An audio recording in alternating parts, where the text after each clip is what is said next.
Hi, I'm Marcus with the indiemusiclab.com. So if you've ever wanted to achieve that indie folk alternative type of vocal mix, that vocal sound, as heard from artists like Lord Huron or Yoke Lore, then this is the video for you. We are going to walk through this type of vocal mix. We're going to go through step by step, and you're going to learn how to achieve that type of precise indie folk alternative vocal sound. So let's jump right in. So you can follow along in any DAW, it does not matter. And what I have here is a remake of Lord Huron's song, The Night We Met. So that sounds like this. I'm not the only traveler who is not repaid his debt. Right, and then as the song moves forward, it comes over here. I had more than most of you, some and now none of you. Take me back to the night we met. Right, so this is the sound that we're aiming for, right? So what is happening on this lead vocal? So let's solo the lead vocal, and let's come back here, and let's walk through this vocal chain. So this is the lead vocal track. I'm not. Let me turn everything off, including the sends. The only traveler. Okay, so that's coming through, and I do have a little bit of waves tune on here because this is a remake. I'm not trying to, make everything perfect with the recording. So when I slap these together, I usually throw a bit of tuning on to that. Who is not repaid his debt. It's not doing a ton, but it does tighten it up just slightly. Now, this lead vocal track right here, I'm sending it to my lead vocals bus, which is just a standard procedure for the way that I operate, even if it ends up only being one track going to it. So here's the lead vocals bus. So here is where the chain is, right? Here is where the chain is. We've got compression, EQ, saturation, and then we're sending this vocal to a reverb and a delay that we have set up on return tracks, but we'll get to that in a second. First, let's walk through step by step how I got this sound. So first off, we've got my three-step, actually no, the first thing is the de-esser. So you can use a stock compressor like I have here using the filter sidechain option down here, or you can use any de-esser that you might have inside of your DAW. I've been searching for. So that's just what's going on there, a little bit of de-essing, but we're not going to spend too much time on that. Now what we have then is my three-step compression system. Now, because I've walked through this so many times in my videos, what I'm going to do is I'm just going to link to my free guide below. It's actually two of them. It's my vocal EQ guide and my vocal compression guide. And in those guides, you will get to see precisely, especially with compression, this process. I have a balanced compressor, that's the first one, a glue compressor, a glue compressor, that's this one, and then the punch compressor, that's this one. So it's a three-step compression system, but again, just download the vocal compression and EQ guides below, and you'll get access to exactly how I came up with this compression. So that's with those compressions on. So here's before the compressions. I've been searching. There's the balance compressor. There's the glue compressor. And then there's the punch compressor. Now, obviously, there are some volume boosts as well, so that is, affecting the way that you're perceiving the sound. But it is tightening up that vocal and giving us more of that forward tone that we want, because the vocal needs to be in the front of the mix, right? And then we just dive into some EQ. So this is a pretty standard EQ. We've got a little cut in the low mid, a cut at 1K to get rid of some honky nasal tone, and the same thing at 2K, which is a different type of nasal tone. It's like the harsh nasal tone around 2K, and that's pretty much it. Again, just download the vocal EQ guide below if you want to dive deeper into EQ. Now we get more into, okay, so this is where we're at right now. Take me back to the night we met. Now the next plugin in this chain is a sausage fattener. So this is where we start to add a bit of saturation, right? So we've added some de-esser, some compression, EQ, and then saturation is usually the next thing in line. And what I have here is just a little bit of fatness and a little bit of color. Now this color is cranked all the way up to 50%. Not to ride Here's without. along with There's you. with it. So it just brings it a bit closer to the front of the mix. It adds that color, saturated, distorted type of flavor. It's pretty subtle, but it does create a bit more of that pleasing sonic flavor for your ears, rather than, say, just simply boosting a stock EQ like, doing this. Instead of doing that, what I prefer to do is use a plugin like a saturation plugin that has this type of color knob, right? And you can get this with like Slate Digital's Revival, Air EQ, right? There's so many plugins out there that allow you to do that and that have that color aspect to it. And then the next plugin in this chain is just another saturation. Now this saturation I automated to only come in during the chorus. And this is another little secret that I'll share with you here about automation. And specifically when it comes to volume automation. So I actually prefer, for the most part, if I want my vocal to be louder in the chorus than in the verse, instead of automating the volume, I like to automate a saturation plugin or even a distortion plugin or just some type of other plugin outside of simply the volume fader. The reason for that is it gives me more grit and more punch. And as a result of that extra grit and punch, you get more volume. So listen to the volume of the vocal here. Not to ride versus here. Take me back. Do you notice that extra body and grit? We met. So that is because of the saturation knob. So I turned it on, I automated it. Now obviously you can automate within any DAW, and here I just clicked the bypass and then I automated the bypass knob for this plugin. And in Studio One anyway, that pops it up here since I clicked it, and then you just hit the A, which creates an automation lane, and then here is the lane where, as you can see, the bypass is on, so when it's up here, the saturation is turned off, and then when we get into the chorus, it turns on, because that's when the music comes in, right? So I waited to activate it until... More than most of you, summer now, none of you. Take me back to the night we met. So that's what's going on there, just a bit of saturation knob that's automated to come in only during that chorus section.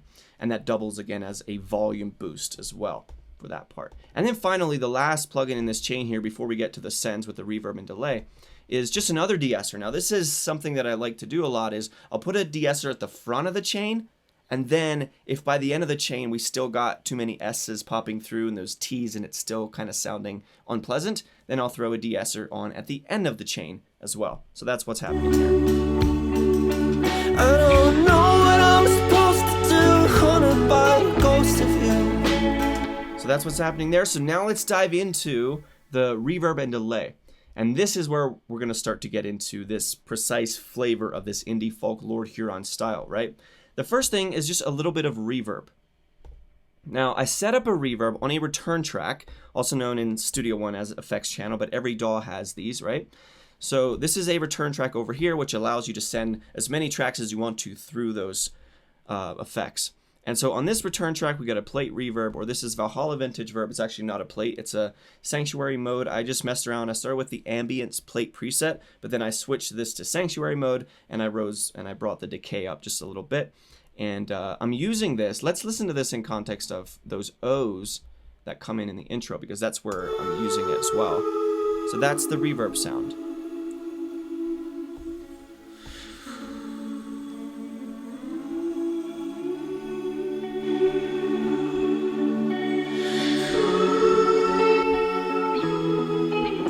And then after the reverb, which I do all the time, I just put a little bit of OTT on the reverb channel. That way that reverb signal becomes a bit more sparkly, a bit brighter, so that you can hear it better. And it just has a bit more of that texture on the top end.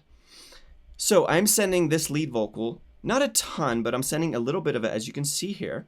I'm sending the lead vocal to that same plate reverb as well. So here is with that lead vocal turned on. I'm not the only traveler, And there's with it's off. So it's not adding a ton. who is not repaid his debt. It's just a little bit of space.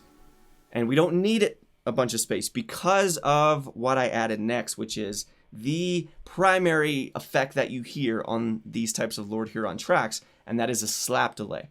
So here's what the slap delay sounds like. I've been searching for There, isn't that nice? Let me turn that up so you can really hear it. Take me back to the night we met. Isn't that, I love that sound, and it's a staple of Lord Huron especially. And so if you're going for this indie folk alternative, especially the slower kind of vibe, putting a slap delay like this on your, or sending your vocal to that slap delay can just sound absolutely fantastic. It's just so sweet and beautiful to the ears. So how did I set up the slap delay? Well, the first thing I did was here. Let's start here.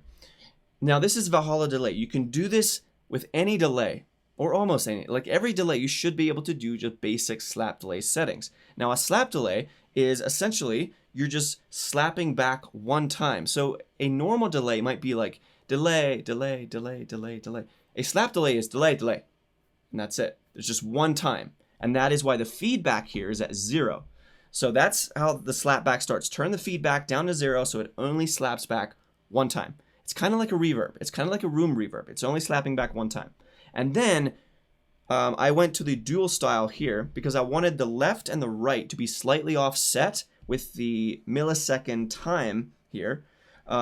So the delay left is at 132, the delay right is at 151. Now this slap delay is longer than what I usually do. Usually it's around 80 to 100, even 120 often at the most. But for this song, when I was listening to the reference, I was like, wow, that slap delay is really separated from the lead vocal.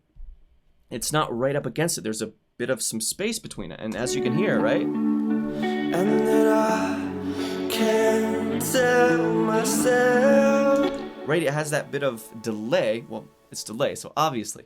But there's that obvious distinction between the dry lead vocal and that slap back delay. Now, by doing the left and right slightly offset, it adds the stereo width dimension, where you have left and right now. So that's the core of it. You want to make sure that the timing feels good, right? That the slap delay is sitting in a nice pocket. And then make sure the feedback is at 0, so it only slaps back one time. And then you can adjust this is also actually quite important, is the EQ. So we got, low and high EQ, which if your delay doesn't have these types of parameters inside the plugin, you can always add an EQ, especially if it's on a return track. Since this delay is on a return track, you can add more plugins to it, and you can add an EQ after the delay, which I did here as well, just to cut away a little bit in this low mid-range, right, or this mid-range right here. Now, after this delay, I do have some reverb. Now, it's not a bunch, it's only like 25% on the mix knob here, but what this is doing is sending the slap delay through a bit of reverb. So the slap delay signal gets a bit more reverbic. Now, here's what it sounds like without that reverb. What the hell am I supposed to do? It sounds completely fine, and this is like an optional thing because now listen to what it sounds like.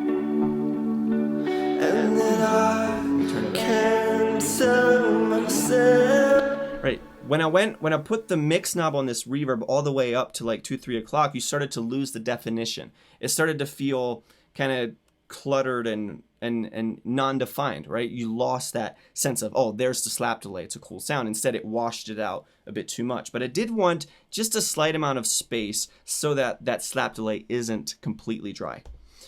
And then now just one more plugin here is this compressor. What is this compressor doing at the front of this chain? Well, this is actually a de-esser.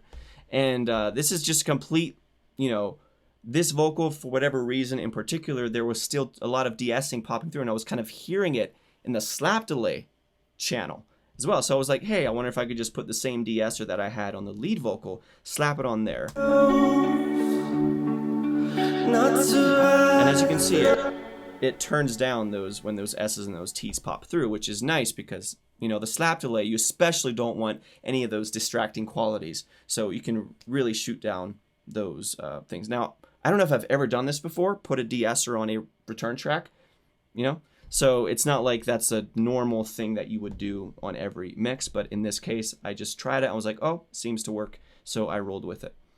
So, my friend, that's it. That is how you get this Lord Huron type of vocal effect. It's not that complicated, right? And as you probably noticed, the majority of this sound comes from that slap delay. But that slap delay sound isn't really going to take full effect unless the things before it sound good, like the vocal take, the EQ, the compression, and the saturation start to really lock that vocal in. And then with the icing on top, you spring in that slap delay and that little reverb, and it just gives it that vibe that we're looking for.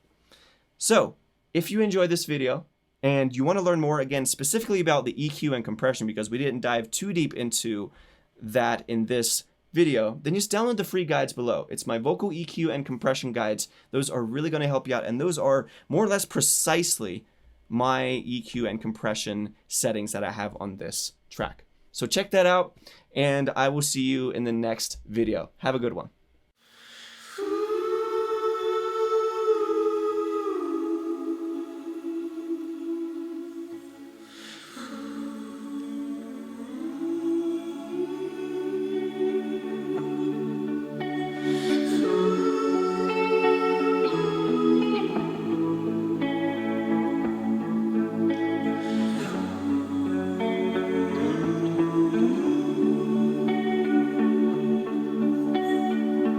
I'm not the only trailer who is not repaid his debt.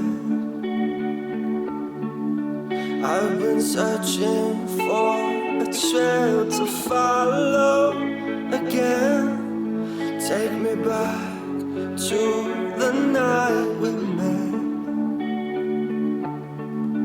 and then I can't tell myself, what the hell am I supposed to do? And then